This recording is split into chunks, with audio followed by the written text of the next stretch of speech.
దేవేంద్ర, నీ స్వాగత సత్కారాలకు మేమెంతో సంతుష్టులమైనాము. నీకు సర్వదా విజయం కలగడానికి ఇదిగో ఎంతో మహిమాన్వితమైన ఈ విజయమాలికను అనుగ్రహిస్తున్నాం. ధరించి ధన్యుడోకము. మహాప్రసాద్.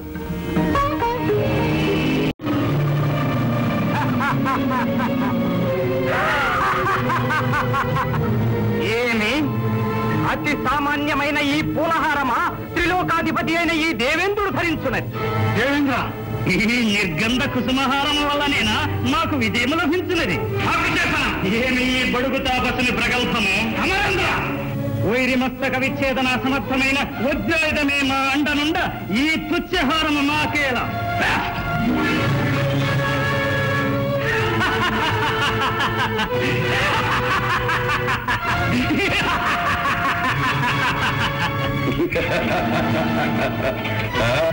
ఈ మదోన్మత్త దురహంకార చిత్త, ఏ అధికార దర్శనంతో మమ్మల్ని అవమానించావో ఆ అధికారం త్వరలోనే నశిస్తుంది. రాక్షసులతో ఓడించబడి పీడించబడతాం. ఇది మా శాపం.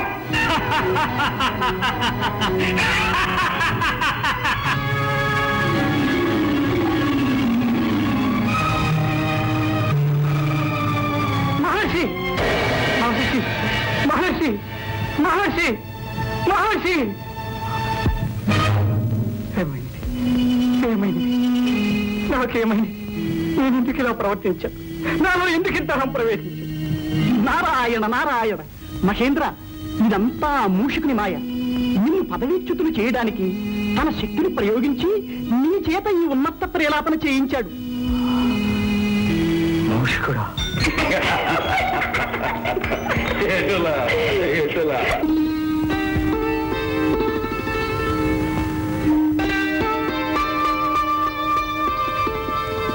నారాయణ నారాయణ. అభివాదాలు జగన్మాత, అభివాదాలు. నారద మహర్షుల కారణం లేనిదే కలహ భోజులు కదిలిరారే. కార్యకారణ నిర్ణీతం. నీకు తెలియందేముందమ్మా? మీ క్షేమం గురించే ఒక్క మాట చెప్పిపోవాలని వచ్చాను. మా గురించా? అవును తల్లి. గజాసురుడు పరమేశ్వరుణ్ణి మీ నుండి వేరు చేయాలనే దురుద్దేశంతో తపస్సు చేస్తున్నాడు. మరి శ్రీవారి గుణం అందరికీ తెలిసిందే కదా. పరమేశ్వర అంటే చాలు పరిగెత్తుకు వెళ్లి వరాలిచ్చి మరీ వస్తారు. భోళా శంకరులు కాదు, నమ్మిన వారిని కరుణించే నవనీత హృదయులు, మాయలు తెలియని మహాదేవుడు. నారాయణ, ఆగ్రహించకు తల్లి. సతిగా పతిదేవుణ్ణి సమర్థించడం బాగానే ఉంది గాని లోకేశ్వరిగా లోకాలకు రాగల అనర్థాన్ని కూడా ఆలోచించు తల్లి. గజాసురుణ్ణి గరళకంఠుడు కరుణిస్తే ఇక ఈ ప్రపంచం నారాయణ నారాయణ. భవాని, కలహభోక్త మరల ఏదో కలహానికి అంకురార్పణ కావిస్తున్నట్టున్నదే. నారాయణ నారాయణ. ఏ సుముహూర్తంలో ఏ మహానుభావుడు నాకు ఈ పేరు పెట్టాడు గాని మంచి చేసినా మాట తప్పడం లేదు. అయినా ఆలు మగల మధ్య నేనెందుకు వస్తా. నారాయణ నారాయణ. స్వామి, గజాసురుడు మహాభక్తుడు. అతని ఆరాధన చంచలమైనది. కాని అతని ఆంతర్యం కుటిలమైనది. ఆ తపస్సులో బలీయమైన కుతంత్రం ఉన్నది. అటువంటి దుష్టుడికి వరాలివ్వడం మంచిది కాదు. మంచి చెడులు ఎంచుకుని వరాలివ్వడం మనకు ధర్మం కాదు. ఒకరిచ్చిన వరం మరొకరికి శాపం కారాదు. ఆరాధించే భక్తుల్ని అనుగ్రహించకపోవడం మాకు వీలు కాదు. దానివల్ల లోకం నాశనమైతే నూతన సృష్టికి నాంది పలుకుతుంది. విలయంలో నుండే నవయుగ ఆరంభం అవుతుంది. అయితే మీ అర్థాంగి మాట మన్నించలేదని మథనపడకు.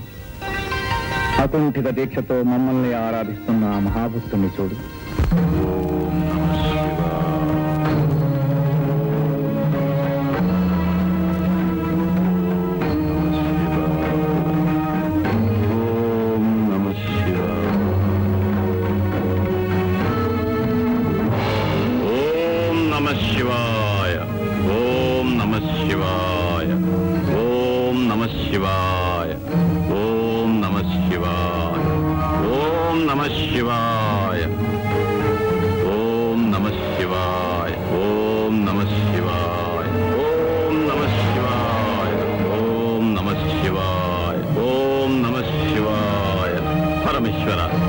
భక్తవత్సలుడు అని కరుణామయుడు అని అంటారే మరి.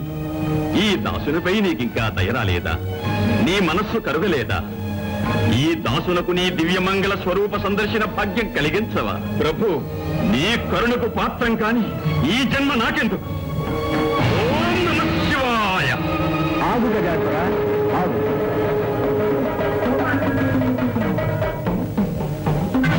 స్వామి, ముక్కంటి దేవరా, గౌరీ మనోహర, గంగాధర, కరుణించావా స్వామి, కరుణించావా? అనితర సాధ్యమైన నీ ఆరాధనకు సంతసించాం. నిన్ను అనుగ్రహించడానికే వచ్చాం. ఏం కావాలో కోరుకు. ప్రభు, అనంతకోటి సూర్యప్రభాభాసమానమైన నీ దివ్యరూపం నా ఒక్కరికే దక్కాలి. నువ్వు నా గర్భకుహరంలో కొలువై ఉండాలి స్వామి. గజాసుర, ఏమి ఈ విపరీతమైన కోరిక? అనంతము సకల జనారాధనీయము అయిన శివస్వరూపాన్ని గర్భంలో ధరించాలనుకోవడం స్వార్థం కాదా? స్వార్థమో పరమార్థమో నాకు తెలియదు స్వామి. నా కోరికను మన్నించవలే, అడిగిన వరాన్ని అనుగ్రహించవలే. గజాసుర, దుర్భరమైన ఈ వరం ఏ విపరీత పరిణామాలకు దారితీస్తుందో తెలుసా?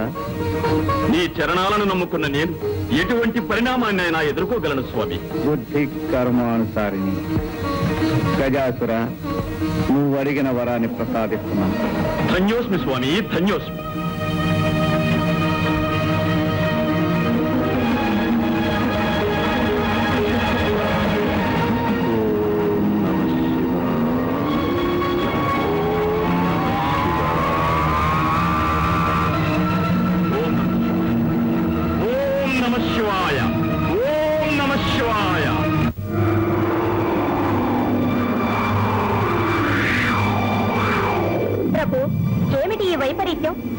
శివ తేజస్సు గజాసురుని గర్భంలో బంధించబడి ఉంది.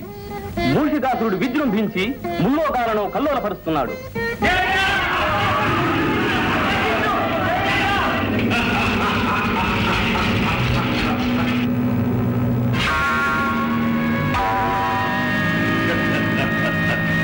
ఓరి భాగశాసన, నిరంతర భోగపరాయణ, ఈ స్వర్గాధిపత్యము మాకు అప్పగించి మాకు దాసుడవు కమ్ము, లేదా నీకు దిక్కున్న తోటికి పోయి చెప్పుకోము.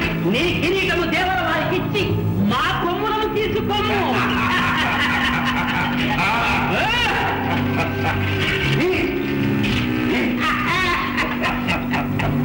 ఎటులా చండాసుర, చండాసుర, ముల్లోకాలకు ఈ మూషికాసురుడే ప్రభువుని ప్రకటించండి. చేజిక్కిన మొదలను చితగొట్టండి.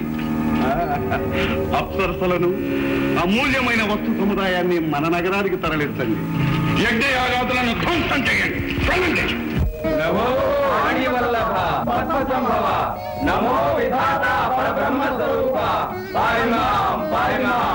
మహేంద్ర, మీ ఆవేదన మాకు అర్థమైంది.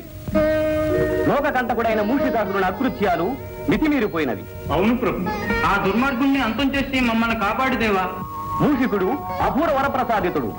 ఆ దానవుణ్ణి మట్టు పెట్టగలవాడు సృష్టిలో ఇంతవరకు లేడు. అయితే ఆ అసురుణ్ణి అంతమొందించే సాధనమే లేదా?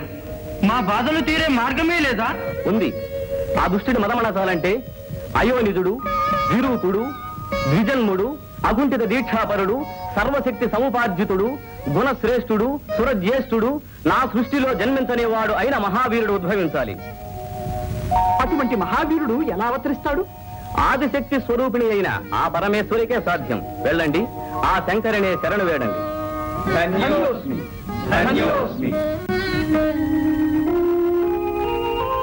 అయోనిజుడు, విరూపుడు, ద్విజన్ముడు, అకుంఠిత దీక్షాపరుడు, సర్వశక్తి సముపార్జితుడు, గుణశ్రేష్ఠుడు, సురజ్యేష్ఠుడు ఇలా మహావీరుడు అవతరించాలి.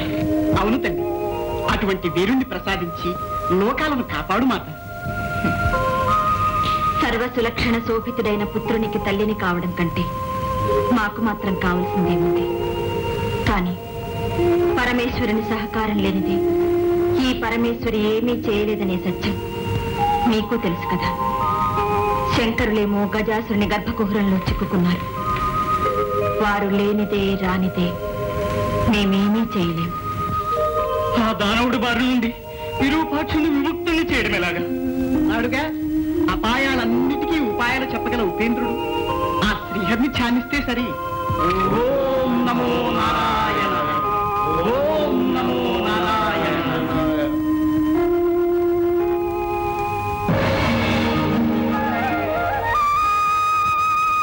పరమపురుష పరంధామ కౌస్తుభధామ పాహిమాయ పాహిమా. సోదరి నారాయణి, అన్నా, అంతా అర్థమైందమ్మా. మోసాన్ని మోసంతోనే జయించాలి. కపటోపాయంతో ఆ గజాసురుని వరబంధం నుండి హరుణ్ణి విడిపించాలి.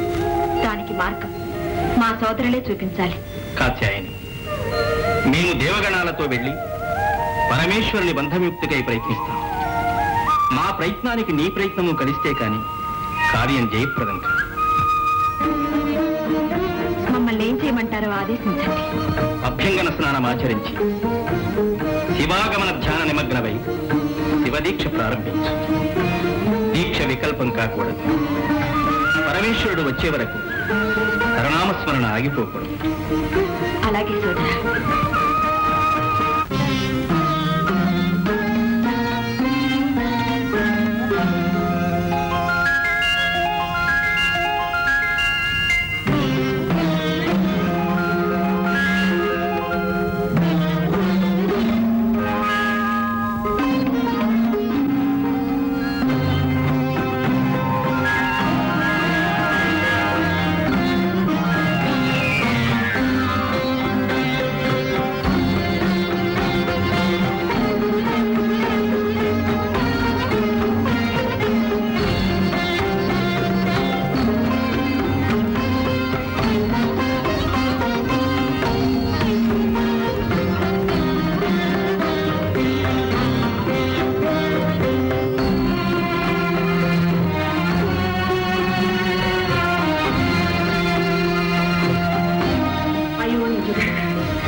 ద్విజన్ముడు, అకుంఠిత దీక్షాపరుడు, సర్వశక్తి సముపార్జితుడు, గుణశ్రేష్ఠుడు, సురజ్యేష్ఠుడు, మహావీరుడు అవతరించాలి.